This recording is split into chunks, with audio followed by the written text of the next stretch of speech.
Namaste and welcome to Hindi with Bindu Udayan, where you will be getting English explanation to your Hindi lessons. Our today's topic is ancient poetry from class 9. Sant Guru Ravidas, popularly known as Raidas, was a prominent saint poet of Indian Bhakti movement. He was contemporary of Kabir Das. A cobbler by profession, he was considered untouchable. So, throughout his writings, he rejected the discrimination based on caste and creed and taught the lessons of religious and social harmony. Here are a few verses of Raidas. Raidas ke pad from class 9.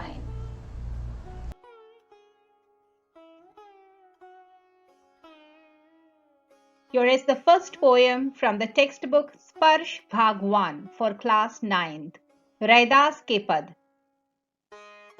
Let's know about the poet. Raidas का जीवन परिचय।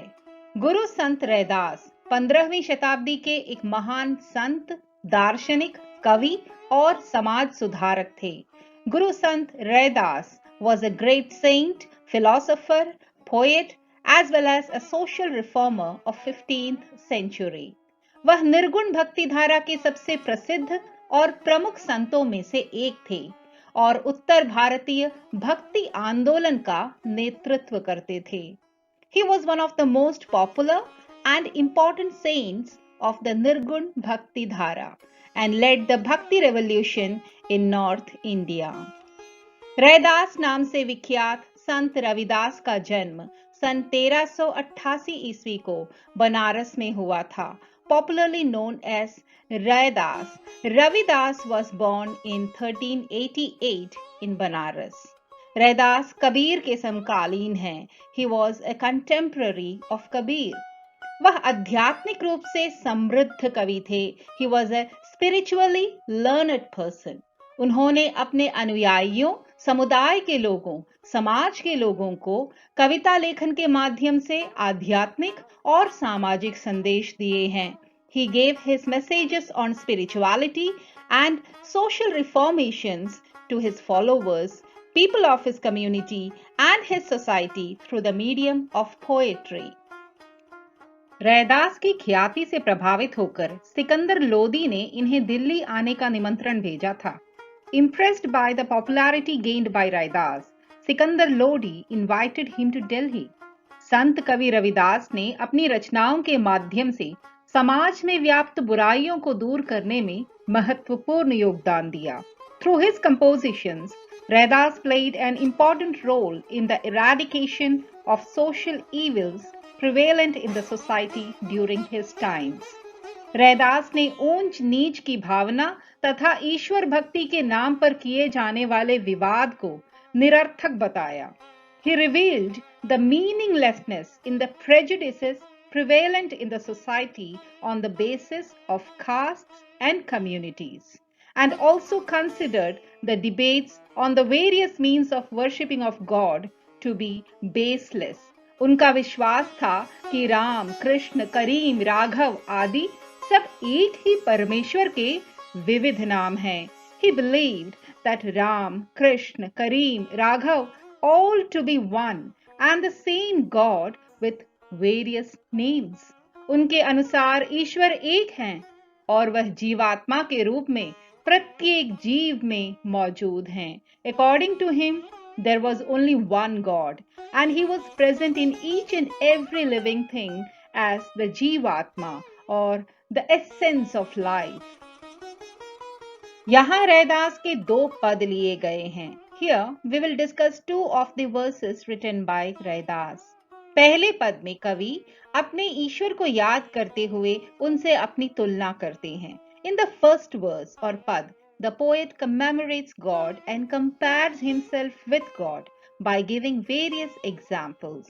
कवि ने भगवान की तुलना चंदन, बादल, चांद, मोती और दीपक से और भक्त की तुलना पानी, मोर, चकोर धागा और बाती से की है. He compares God to sandal, cloud, moon, pearl and lamp and compares himself, that is the devotee, to water, peacock, partridge, thread and wicks of a lamp. कवि का मानना है कि उनके आराध्य प्रभु किसी मंदिर या मस्जिद में नहीं रहते, बल्कि उनके अंतर्मन में सदा विद्यमान रहते हैं। According to the poet, his God is not present in any temple or mosque, but is always there inside his inner self. यही नहीं, कवि के आराध्य प्रभु हर हाल में, हर काल में उनसे श्रेष्ठ और सर्व गुण संपन्न हैं। इसलिए तो कवि को उन जैसा बनने की प्रेरणा मिलती है। Moreover, his God is always, at any time, in every state, much higher than him and is bestowed with all the qualities. It's because of this that the poet is inspired to be like his God. In his first pad, he says, अब कैसे छूटे राम नाम रट लागी, प्रभु जी तुम चंदन हम पानी, जाकी अंग अंग बास समानी, प्रभु जी तुम घन बन हम मोरा, जैसे चितवत चंद चकोरा, प्रभु जी तुम दीपक हम बाती, जाकी ज्योति बरे दिन राती, प्रभु जी तुम मोती हम धागा, जैसे सो नहीं मिलत सुहागा, प्रभु जी तुम स्वामी हम दासा, ऐसी भक्ति करे रैदासा। अब कैसे छूटे राम नाम रट लागी, Raidas says that I can't let go of chanting the name of Lord Ram. It has become a habit. कवि रैदास जी ने प्रथम पंक्ति में ही राम नाम का गुणगान किया है। In the first line of the pad itself, the poet glorifies the name of Lord. He calls his Lord Ram. वे कहते हैं कि अगर एक बार राम नाम रटने की लत लग जाए तो फिर वह कभी छूट नहीं सकती। He says that whoever had once taken refuge in Lord Ram, whoever had once found peace by chanting the name of Lord Ram, he would ever go on chanting that name and never would let go of that name. It becomes a habit. Raidas के अनुसार भक्त और भगवान एक दूसरे से जुड़े हुए हैं, वे एक दूसरे के बिना अधूरे हैं। According to Raidas, God and his devotee are incomplete without one another. God and his devotee both reside in the same self and are inseparable. This oneness with God is illustrated by the poet, citing various examples. He says, प्रभु जी तुम चंदन हम पानी, जाकी अंग अंग बास समानी, which means, O God, if you are sandal, tum chandan, hum pani, then I am the water. Jaki ang ang bas samani, every drop of which is bestowed with your fragrance. कवि ने यहाँ भक्त की उस अवस्था का वर्णन किया है जब उस पर अपने ईश्वर की भक्ति का रंग पूरी तरह से चढ़ जाता है। Here the poet has described that state of the devotee when he is totally immersed in the devotion and glory of his Lord. ऐसी स्थिति में भक्त भगवान के साथ एक रूप हो जाता है। इसी एक रूपता को कवि निम्न उदाहरण देकर स्पष्ट करते हैं। In such a state of mind, the devotee becomes one with the God, and this oneness is illustrated by the following example. वे कहते हैं कि यदि प्रभु चंदन है तो भक्त पानी है। जिस प्रकार चंदन की खुशबू पानी में पूर्ण रूप से मिल जाती है, उसी प्रकार भक्त के रोम रोम में ईश्वर बसते हैं। The poet says that if God is sandalwood, the devotee who worships God is like water. When sandal dissolves in water, every drop of water is bestowed with the fragrance of sandal. In the same way, when the devotee is immersed in worshipping the God, each and every part of his body is filled with the devotion towards the God. प्रभु जी तुम घन बन हम मोरा, जैसे चितवत चंद चकोरा, प्रभु जी ओ God तुम घन बन, when you become the cloud, हम मोरा, I become the peacock, जैसे चितवत चंद चकोरा. Our relation is just like that of chakor and the moon. Chakor is a bird belonging to the family of partridge. So the poet says that, O God, you are the moon, and I am the chakor bird who keeps staring at you. यदि प्रभु बादल हैं, तो भक्त मोर के समान है, जो बादल को देखते ही नाचने लगता है. If God is cloud, the devotee is like the peacock which dances with joy seeing the clouds. यदि प्रभु चांद हैं, तो भक्त उस चकोर पक्षी के समान है, जो बिना अपनी पलकों को झपकाए चांद को देखता रहता है. If God is the moon, then the devotee is like the partridge bird which goes on staring at the moon without even blinking its eyes. प्रभु जी तुम दीपक हम बाती, जाकी ज्योति बरे दिन राती. प्रभु जी, ओ गॉड, तुम दीपक, you are the lamp, हम बाती, I am the wick of that lamp. जाकी ज्योति बरे दिन राती, which keeps burning day and night, giving light. यदि प्रभु दीपक हैं, तो भक्त उसकी बत्ती की तरह है, जो दिन रात रोशनी देती रहती है. If God is the lamp, then the devotee is the wick which burns day and night, spreading light. प्रभु जी तुम मोती हम धागा, जैसे सो नहीं मिलत सुहागा. प्रभु जी, ओ गॉड, तुम मोती, if you are pearl, हम धागा, then I am string. जैसे सो नहीं मिलत सुहागा. Our relation is just like that of Sona and Suhaga. Sona is gold and Suhaga is borax. It's a substance that is used to purify gold. Suhaga, when mixed with gold, increases its shine and glossiness. So, poet wants to say that if he is gold, then God is Suhaga that purifies him. कवि भगवान से कहता है कि हे प्रभु, यदि तुम मोती हो, तो भक्त उस धागे के समान है जिसमें मोतियां पिरोई जाती हैं. The poet says to God, O God, if you are pearl, the devotee is the string on which the pearl is threaded. दोनों एक दूसरे के बिना अधूरे हैं. Both of them, God and his devotee, are incomplete without each other. इसलिए कवि ने एक भक्त से भगवान के मिलन को सोने पे सुहागा कहा है. The poet has described the oneness of the devotee with his God as सोने पे सुहागा. उसका असर ऐसा होता है जैसे सोने में सुहागा डाला गया हो, अर्थात उसकी सुंदरता और भी निखर जाती है. The effect is as if gold has been polished with borax, that is suhaga, which gives it glossiness. In his last line of this pad, he says, प्रभु जी तुम स्वामी हम दासा, ऐसी भक्ति करे रैदासा. O God, if you are Swami, that is, if you are master, हम दासा, I am your servant. ऐसी भक्ति करे रैदासा, this is how I worship you. यदि प्रभु स्वामी हैं, तो कवि उनके दास यानी नौकर हैं. If God is the master, the devotee is his servant. इस प्रकार कवि रैदास स्पष्ट करते हैं कि ईश्वर को प्राप्त करने का एकमात्र उपाय अपने मन के भीतर झांकना है.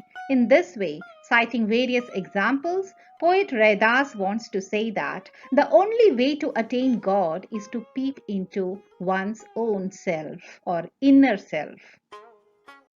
Moving on to the second pad. दूसरे पद में कवि रैदास ने भगवान की अपार उदारता, कृपा और उनके समदर्शी स्वभाव का वर्णन किया है. In the second verse, the poet describes the unlimited generosity, kindness and unprejudiced character of God. उनके अनुसार ईश्वर धनी, गरीब, छुआछूत आदि में विश्वास नहीं करते और वे सभी का उद्धार करते हैं. According to the poet, God does not believe in considering people as rich or poor, touchable or untouchable, and he is benevolent towards each and every one. Raidas कहते हैं कि भगवान ने नामदेव, कबीर, त्रिलोचन, सधना और सैनु जैसे निम्न कुल के भक्तों को भी सहज भाव से अपनाया है और उन्हें लोक में सम्माननीय स्थान दिया है। Raidas says that God has even accepted devotees from lower castes like Namdev, Kabir, Trilochan, Sadhana, and Sainu, etc. And these devotees of God has been bestowed with honorable positions and high status in the society. कहने का तात्पर्य ये है कि भगवान ने कभी किसी के साथ कोई भेदभाव नहीं किया. The poet wants to emphasize the fact that God had never shown any prejudice against anyone. He did not discriminate anyone. कवि ने भगवान को गरीबों और दीन दुखियों पर दया करने वाला कहा है. The poet describes God as the one who always showers his kindness over the poor and the needy. Raidas ने अपने स्वामी को गुसैया, गोसाई और गरीब निवाजू अर्थात गरीबों का उद्धार करने वाला पुकारा है. Raidas addresses God as Gosai, which means saint, and Garib Niwaju, meaning the one who redeems the poor. The second pad goes like this. ऐसी लाल तुझ बिन कौन करे, गरीब निवाजु गुसैया मेरा माथे छत्र धरे. जाकी छोटी जगत कऊ लागे, ता पर तू ही ढरे. नीचहु ऊंच करे, मेरा गोबिंदु काहू ते न डरे. नामदेव कबीर तिलोचनु, सधना सैनु तरई. कहि रविदासु सुनहु रे संतहु, हरि जीऊ ते सभै सरई. Describing the mercy of God, Raidas says, ऐसी लाल तुझ बिन कौन करे, which means, O God, who else can do it other than you? गरीब निवाजू गुसैया मेरा माथे छत्र धरे. गरीब निवाजू अर्थात दीन दुखियों पर दया करने वाला, the one who showers his mercy on the poor and helpless, the one who is compassionate to the poor. Gusaiya is the God. So, O God, who is compassionate to the poor, Mera mathe chhatru dhare, you have adorned my forehead with a crown as with the king's. प्रस्तुत पंक्तियों में कवि ने प्रभु की कृपा एवं महिमा का वर्णन किया है. In the given lines of this pad, Raidas is describing the kindness and graciousness of the God. उनके अनुसार इस संपूर्ण जगत में प्रभु से बड़ा दयालु और कोई नहीं है. According to the poet, in this whole universe, there is no one who is more merciful than God.